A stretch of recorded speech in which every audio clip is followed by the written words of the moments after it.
Hi, this is Naomi with Sword and Steel. Yes, construction is still going on. I am actually continuing that today, but before that, I want to share with you this White Dwarf. I am late to it, yes, but there are some cool things in here, so I'm getting this video out before I go back to work. So I hope you enjoy.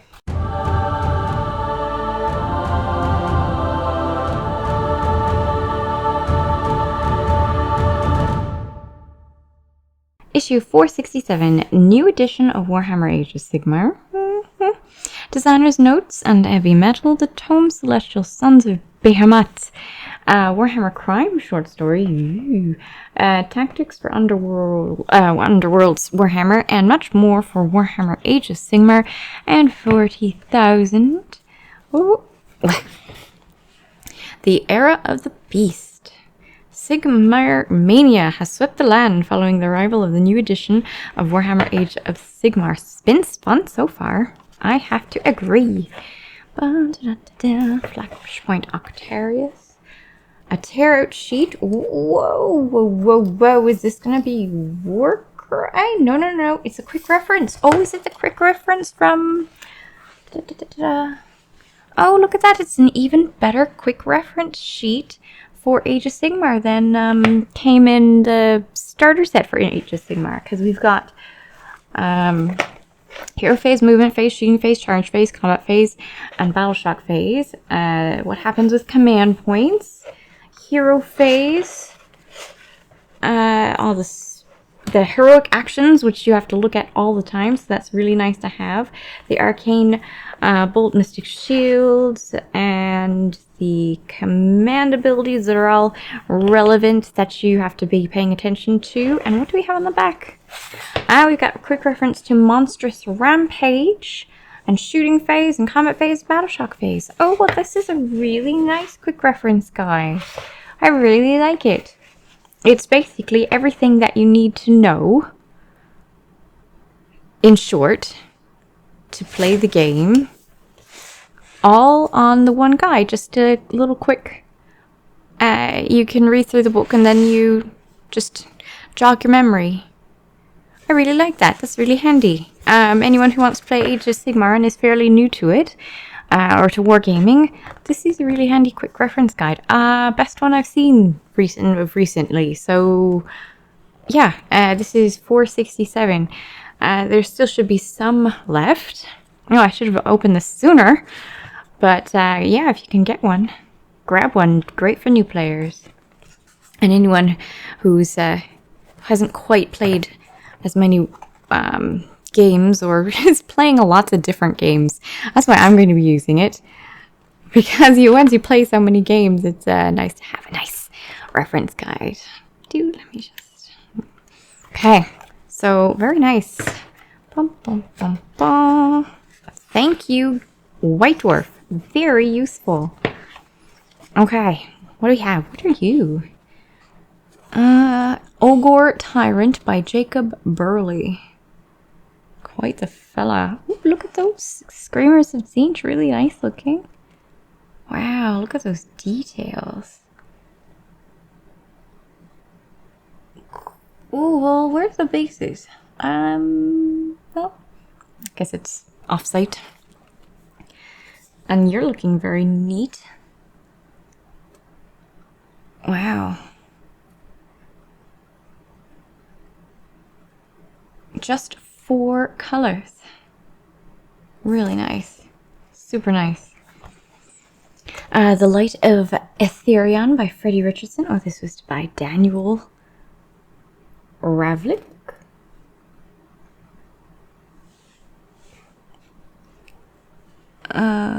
Noxious Blightbringer and Plague Marine by Andy Kessler.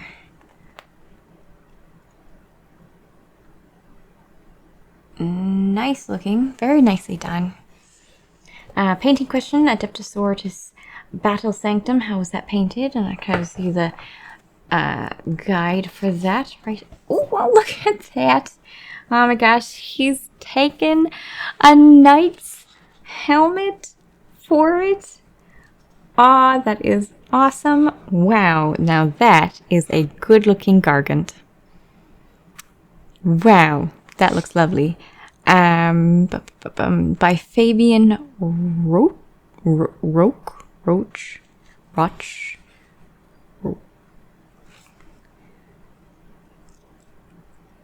Even the worn out feet, this reddish tint on the skin.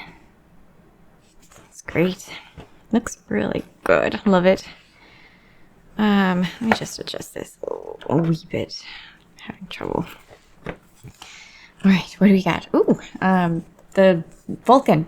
Junith Eruta by Damien Thomasina. Looks very tidy. I have that, but it's in my pile. Oh, I like you. The Slaughter Priest is looking good. Space Wolves Rune Priest is looking pretty nice. That one's by Andreas Packroff, and this one's by Colin Eidenschink. Jacob Bugsmanson the 11th by Belsek Medina. Looking good. Nice. Officio Assassinorum Assassins by Raphael Matic. Lovingly done.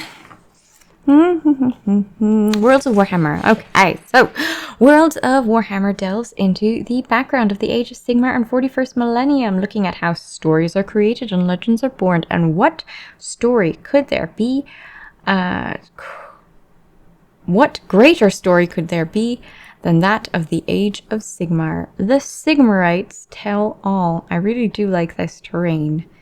The new terrain from the Dominion box is really lovely. Hello, Phil Kelly. Let's see. Core themes, post-cataclysm, a new dawn, high contrast, soaring skies, and brooding lows. Ooh. Is this the concept art? Oh, nice. Into the wilderness, fortress cities of the mortal realms. Oh, I love art. I love scenes. Oh, I want to paint some. I gotta get to that. From the maelstrom of the Sundered World, the 8 realms were born, and with their birth began a war to claim them. This month we dive into the new edition of Warhammer Age of Sigmar, with a whole bunch of stuff. Oh, it's Dominion. Oh, fancy. So fancy.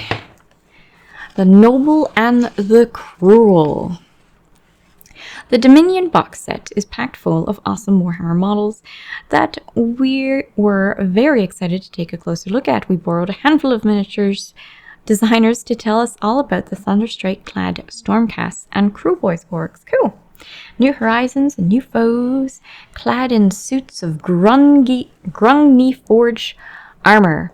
The Thunderstrike Stormcast descend upon the mortal realms. Designs manager Sam Dinwiddie leads the conversation about the new miniatures.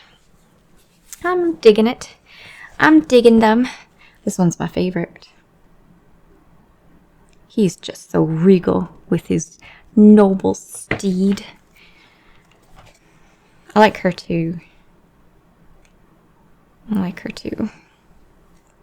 like the angel, but I'm just not a fan of her hairstyle. Yes, she has a backstory now that suggests that she's, more tribal oriented. And I guess they like to have different kind of hair. But I just like these guys. I like her prettiness, and I like his stateliness. Oh, but her wings are so pretty, and they are separate pieces that you attach to her back. You could totally take her wings, and I mean, she would look pretty handsome standing up there without wings anyway. But you could totally take her wings and attach them to something else. Easy peasy. Oh, love it. Take a read at that. I shall take a read at that. Kruleboyz. Sadistic and cruel. The Kruleboyz bring wreck and ruin to the Mortal Realms in the name of Kraganos, the end of empires. Miniature design Seb Purbett leads the design chat. Chat. Oh, it must have been so fun to create these.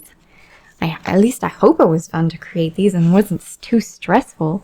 I mean, these squig shields are pretty gruesome. My poor squigs. Cruel. Brush tips. Ooh, brush tips. Hello, Max. Max Falle.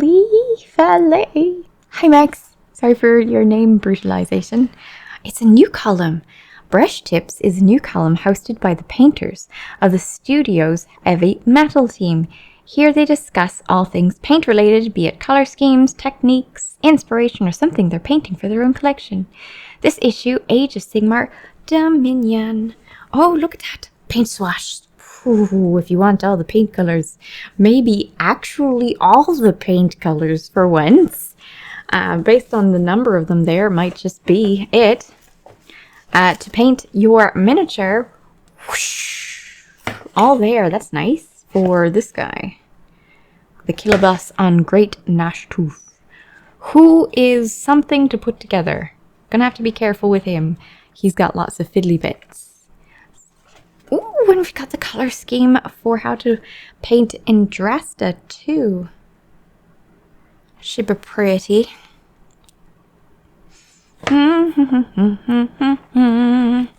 Kruleboyz Hobgrots.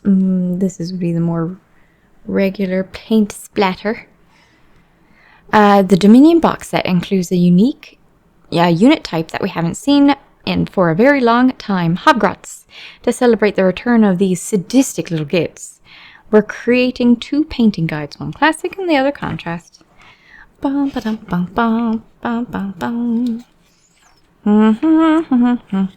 Hammers of Sigmar. My color scheme. I do not paint it quite the same. Pretty close though.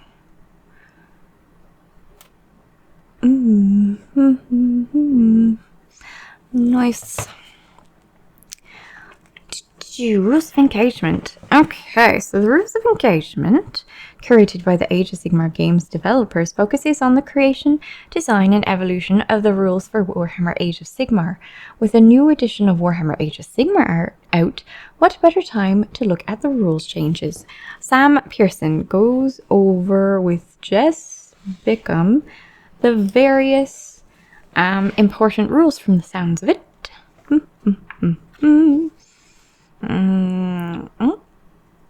And Ben Johnson and Louis Aguilar also.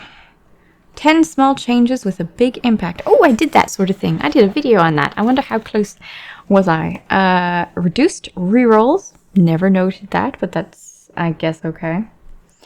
We are altering rules that traditionally allow you to reroll a hit, a wound roll, or save roll instead of adding, and to instead add 1 to that roll. The result means not only less rolling, but also makes those abilities more potent.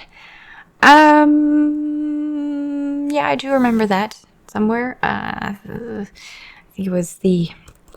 Oh yeah, my Sylvaneth. My Sylvaneth had reroll fails, and now it's just add 1. I do recall that. I was not particularly pleased with it, because adding 1 versus re-rolling to me was not as good. I re-rolled on... I succeeded on... What was it? Reroll fails. Saved on 4, so 50% of the time I succeed. If you add 1 to it, you add... oh my gosh. About 17%, so you save 67% of the time versus 50% plus an additional 50% the second time. 75%? I don't know. I don't know. I guess it's pretty close. I'm okay if the reason was for less rolling to speed up the game. I'm okay with that. I was a little bit sad, but I'm okay with that. Capped increases to hit and wound rolls. Yeah, that was fine. Points for all. And matter if you play open narrative play or match play. All battles now utilize pitched battle points to help you get ready for a battle in no time at all. Yeah, that's nice. No more conga lines. Yes, I noticed the new coherency. Which is, I think they did that in 40k. It's been a while now. 40k first, so I was just, accustomed to that being adjusted. It's a shame because I used to use the conga lines for my dryads. I just conga line them away from the Awakened Wildwoods. You can't do that anymore, which makes sense. I must admit, it makes sense since the woods are supposed to be protecting the dryads, not protecting one of the dryads, and somehow protecting all of the others. All right, I agree. It makes more sense, at least for mine. Better terrain rules. I do like the terrain rules. Faction terrain. When it comes to faction terrain, it all goes down at the same time now, making it a logical step before deployment rather than 3 different steps. I like that. That sounds fun. No repeat prayers. Priests can no longer chant a prayer that has already been attempted in the same phrase, bringing parity between them and wizards. I mean, sure, I don't mind it. But if your unit includes a champion, it can issue orders. I did enjoy that new change. Your champions, your basically the person who either adds 1 to hit rolls or gives you an additional attack. The champions now can use combat abilities, and as I saw in the new battle tomes, there are going to be specific combat abilities that these will be able to use too. So I do definitely like that change. I missed it until we started playing, and then I reread it and I was like, hold on, that's cool. Okay, flying. When a unit flies up onto terrain or down off terrain, the move is now measured diagonally, meaning no sneaky 1-inch charges from the tops of buildings. Cool. I'm good with that. And more freedom in pile-ins. When a model makes a pile-in move, it now only needs... yes, I definitely liked that. So it used to be it used to be pile into the nearest enemy model, but it was so finicky sometimes which one was the nearest enemy model, and newer players were always forgetting this, so piling into the closest enemy unit is so much easier to teach and for people to remember, and I don't know if that's why they did it, but I like the fact that they did it. So I appreciate that change. And more chats about it, I guess. War at Amberstone Watch. South of Excelsis, in the realm of beasts, towns are disappearing. Crowrock,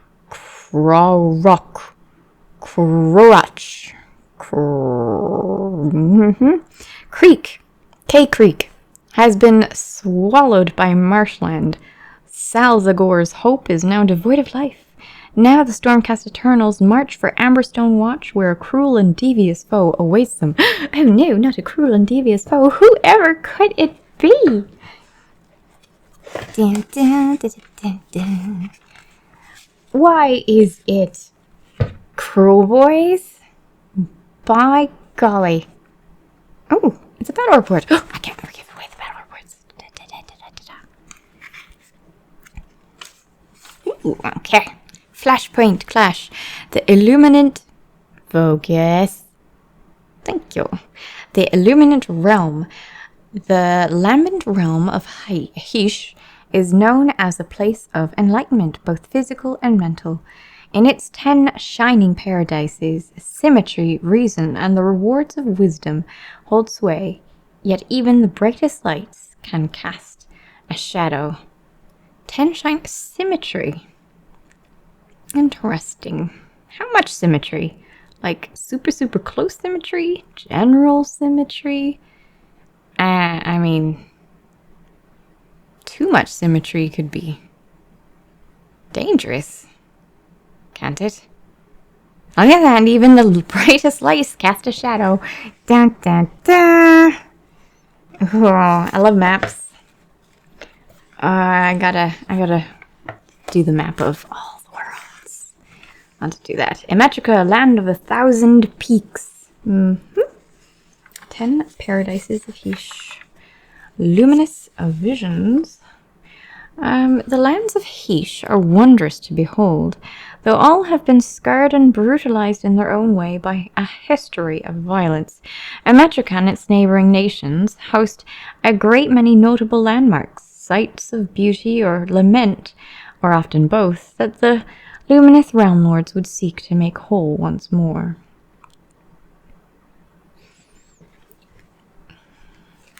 Go, Luminous!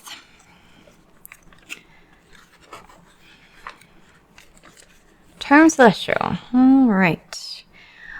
Might makes right, so say many inhabitants of the realms, and they don't come much mightier than the sons of Behemat. Wherever these towering gargants roam, disaster is surely to follow, for they are belligerent followers of the primal god Gorkamorka, and they believe that the cowardly little ones of the realms deserve nothing but a good, hard stomping. Well, are they wrong, really? I mean, are they wrong? Look at you.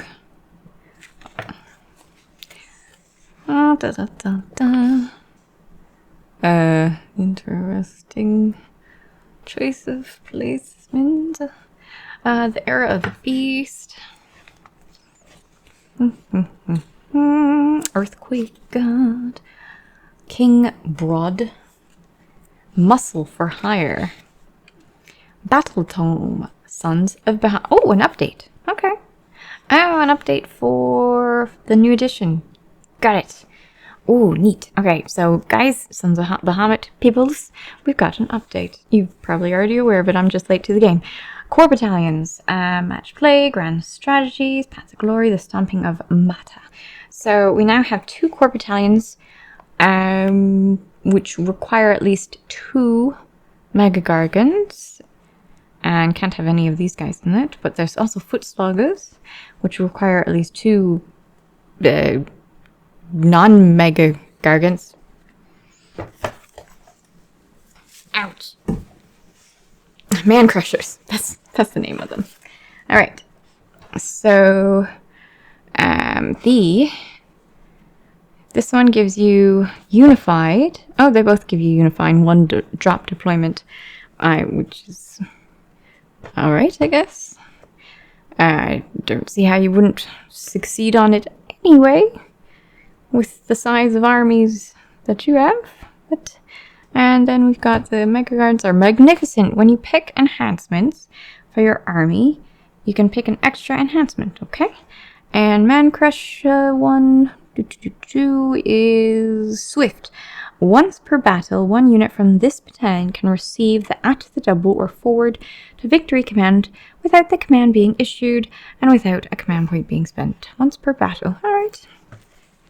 That could be quite handy, particularly against nasty little flying dwarves. Grand strategies.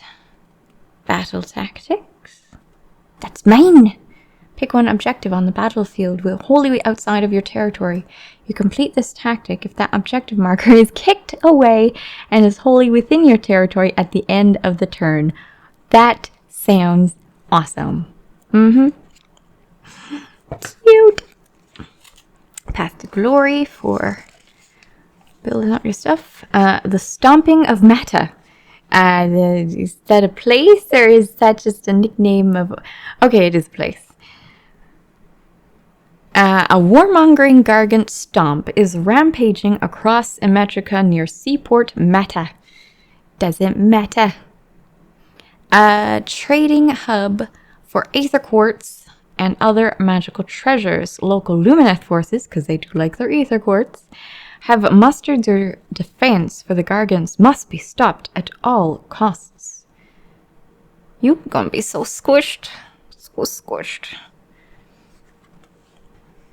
It's a campaign. Cute. So squished. It's the Siege of Seaport Mata. Nothing else matters. A tale of 4 warlords. The mortal realms are in turmoil following the Sheesh Necroquake. and the dominion of countless lands hangs in balance. As the force of death and destruction run rampant across the realms, 4 warlords attempt to carve out empires for themselves. What? Busy carving out empires for... The forces of death and destruction are rampant. Busy carving out empires? Okay. Luminous Realm Lords. Slaves to Darkness. Cities of Sigmar, looking quite pretty. I think I've seen you before. And Hedonites of Slanesh. Hedonites, as some people insist on making me say. Defenders of Mount Avilenor. Ooh. Pretty. I like your Lumineth, Martin Leon. I'm gonna go with the Metrica too.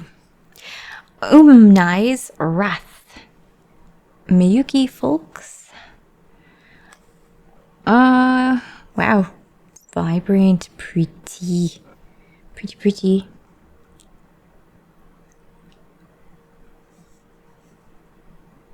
I really like how your army is turning out. So pretty. Oh, you're at 1,500 points. Nice job. The Order of Morda.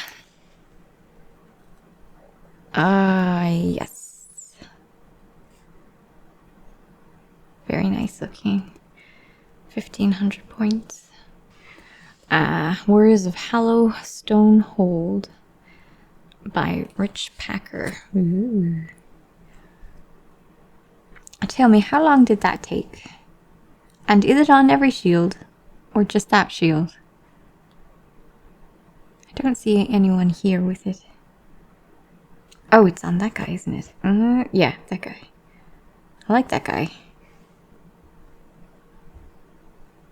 He's nice looking. Oh, I see what you did. Is that a leaf? Evolution of the leaf star. I like it. Comet connected with plants with 3 stars. The Host of Excess with Callum McPherson. Ooh, pretty. Nice painting of the keeper. Came out really nicely. Oh, some train. Ooh, train with tufts on it. Nice, I like that extra little bit. Lovely. Defenders of Mount. Oh, there's all the loveliness. Ooh. Look at you. Wow, growing. Looks pretty. What a pretty color.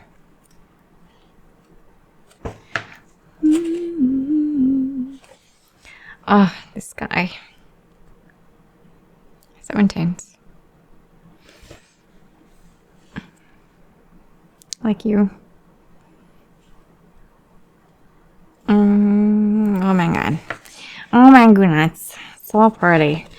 In the grim darkness of the far future, there is only war, and that is certainly the case in this issue, as the war for the Octarius sector continues to escalate with new background, rules, and a short story. What do we got? We get bugs, bed bugs, facing off orcs, bed bugs and orcs. Let them have it. Blood and Snow Part 2. The galaxy is being torn asunder with new war zones exploding into life with ever-increasing frequency. In the second installment of the Octarius Flashpoint series, the Adeptus Mechanicus have planned to build a mighty fortress on the planet known as Death of Bianzir. The Tyranids reckon otherwise. Adeptus Mechanicus, what are you doing? It's called Death of Bianzir. That's just a lovely place to go ahead and plant yourself down.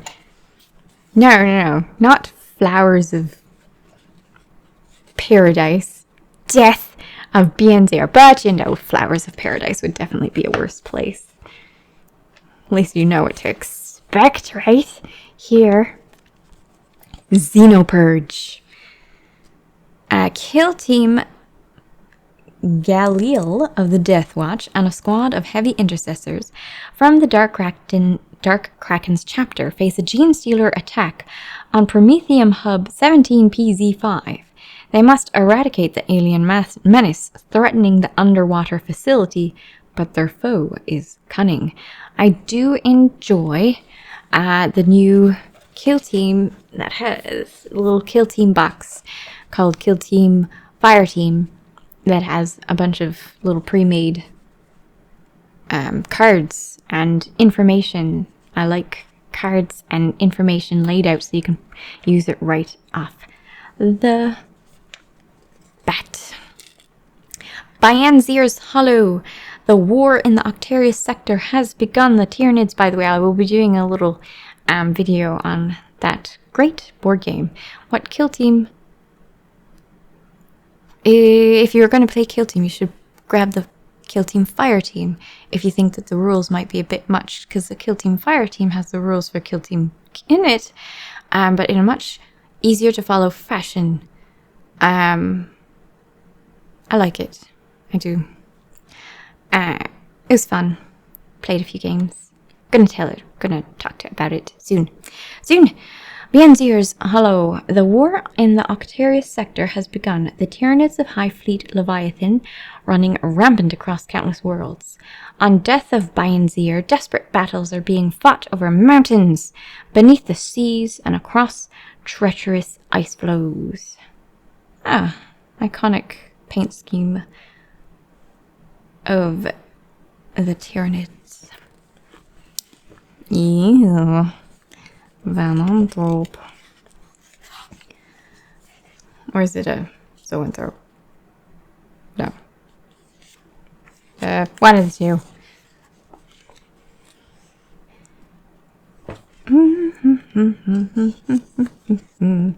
Echoes from the Warp. Echoes from the Warp is a regular column about the rules, tactics, and ongoing development of Warhammer 40,000 presented by the team's games developers. This month, Stu Black, the 40k studio megaboss, takes a look at open play. Open play. Ooh. Indomitus. Yeah. Okay.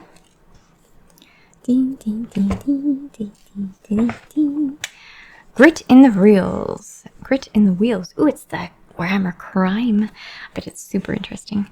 By Gareth Hanrahan.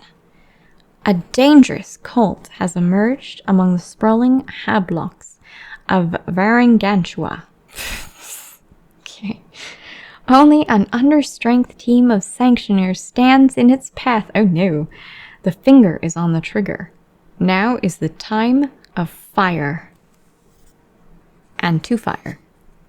Because finger's on the trigger. Huh? Yep.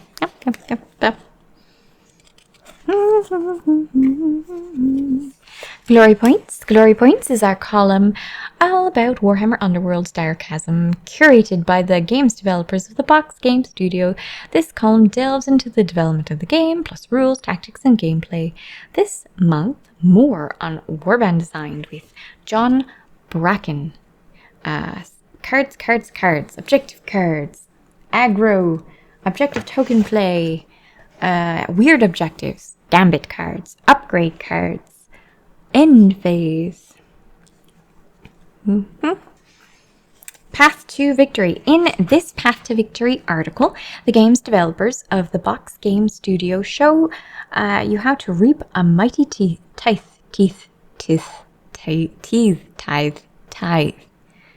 Why can I remember that? Will you steal souls with the Idonith Deepkin of Elathane's Soul Raid, or harvest bones with the Ossiarch Bone Reapers, Kynan's Reapers? That's a friendly little... I like that one. I like that little box set. And you guys... Wow, you're tall. I don't have you. Darn. Where to start? Elathane's soul raid, a grand harvest.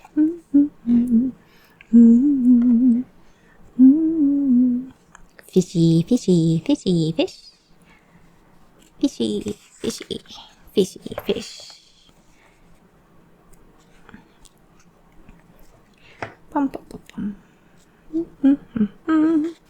Building the city of Ulfenkern. Cursed city again, okay. The cursed city of Ulfenkern has been overrun by the undead.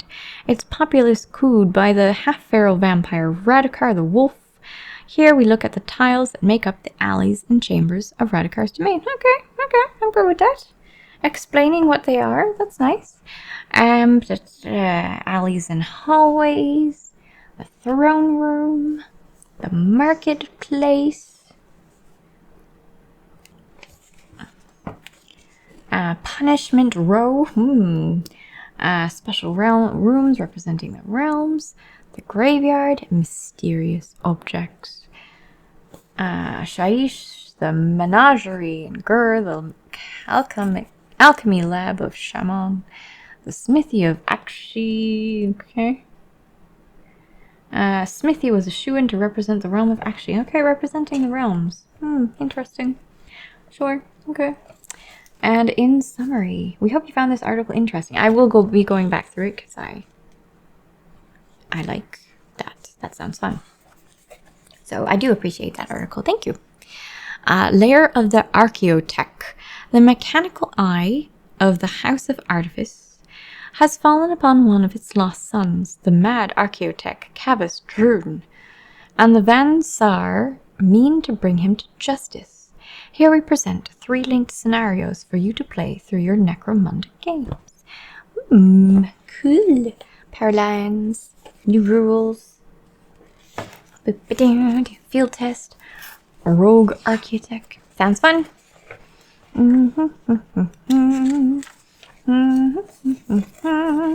Blood Bowl, I'm assuming from the grassiness.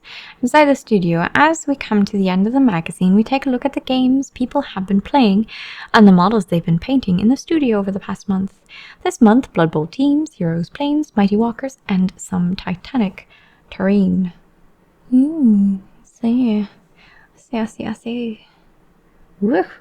Look at that hair. That is a liability.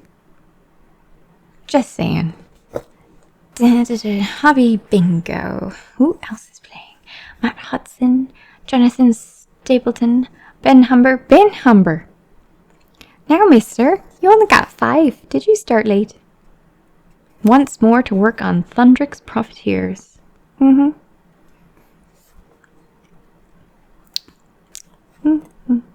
Sophie Bostock. Oh, good job. Dan Harden. Lyle Lowry. Fancy. Nice. Thank you. Super heavy success, Lyle. Good looking yellow. What yellow did you use? Did you airbrush it? Kind of looks like you might have airbrushed it. Or just did you do wear after? Kind of looks like it was airbrushed. Oh, shiny. This one is Ben. Well, you do a very nice job, Ben.